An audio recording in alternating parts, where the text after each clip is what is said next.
अस्सलाम वालेकुम friends. Ibrahim Hicks कहती हैं कि ज़िंदगी में मौजूद बुरे हालात को कंट्रास्ट में देखकर इंतखाब करने की माइंड को ट्रेनिंग दें। माइंड में आने वाली नेगेटिव सोचों और तस्वीरों को रद्द करते हुए कंट्रास्ट में उन्हीं की मुतज़ाद सोचें और तस्वीरों को चलाएं। अगर आपके माइंड में कोई कमज़ोर किस्म का ख्याल आए तो इसको ताकत देने वाले ख्याल के साथ बदलने की आदत डालें।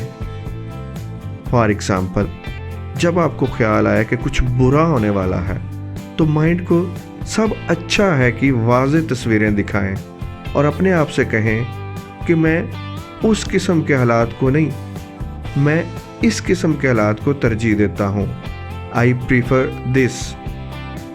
जब आपको ख्याल आए कि आपकी सेहत या याददाश्त कमज़ोर हो रही है तो अच्छी सेहत और अच्छी याददाश्त माइंड को क्लियरली दिखाएं और माइंड को हिदायत दें कि मैं इसको तरजीह देता हूँ।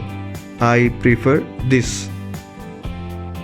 जब आपको हालात ख़राब होने का एहसास होने लग जाए तो पूरे यकीन से अपने आप से कहें मैं अच्छे हालात का इंतखाब करता हूँ और साथ ही माइंड को विजुअलाइजेशन के ज़रिए अच्छे हालात का टेस्ट भी दें। जैसे जैसे बुरी चीज़ माइंड में आए उसी वक्त अपने आप से कहें अच्छी चीज़ को तसव्वुर करके, उसका तज़ाद तसव्वुर करके, उसके उल्ट को माइंड में लाते हुए I prefer this, I prefer this, I prefer this. Thank you for watching this video.